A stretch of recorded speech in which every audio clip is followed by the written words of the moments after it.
What's up? John Sonmez here from SimpleProgrammer.com. So today I have a book review for you, and this book kind of took me by surprise. I thought this was a book that was written by Napoleon Hill, but it sort of is not written by Napoleon Hill. Napoleon Hill is the guy that wrote Think and Grow Rich. You can check that out here. I don't think I did a review on that because I read that a long time ago. I should probably do a review, I guess, as I reread that book. I should probably do a review on some of the older books that I've done. I do some of those from time to time. He also wrote a really good book that was called Outwitting the Devil, which you can check out here. I don't think I did a review on that one either, but it was really good. It was actually released recently. That's really solid stuff. If you want to read Outwitting the Devil, get the Audible version. Is pretty awesome.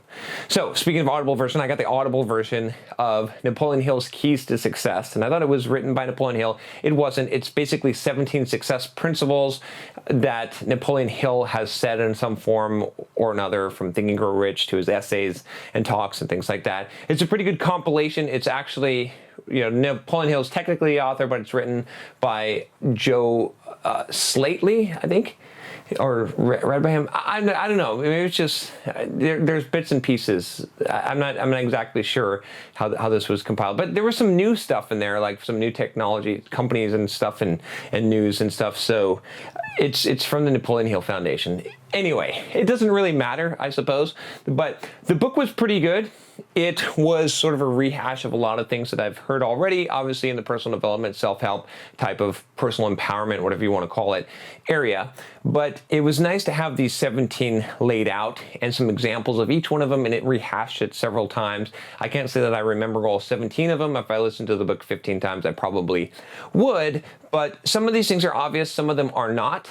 It's one of those things where I think you could take these 17, you could print them out on your wall, and you could start working on these things. So I can't say that it's a book that I'm like, yeah, you gotta read it. But if you're a fan of Napoleon Hill, if you're a fan of Think and Grow Rich, if you didn't understand Think and Grow Rich, but you feel like there's gotta be some wisdom and magic in there because everyone always talks about that book, this might be better for you because this sort of extracts out, takes some of the mysticism out of it, and is more practical, right? Sometimes things in Think and Grow Rich appear to be not so practical, and that kind of throws people off. It threw me off. The first time I read Think and Grow Rich, I didn't read it. I threw it away. I was like, this book is stupid.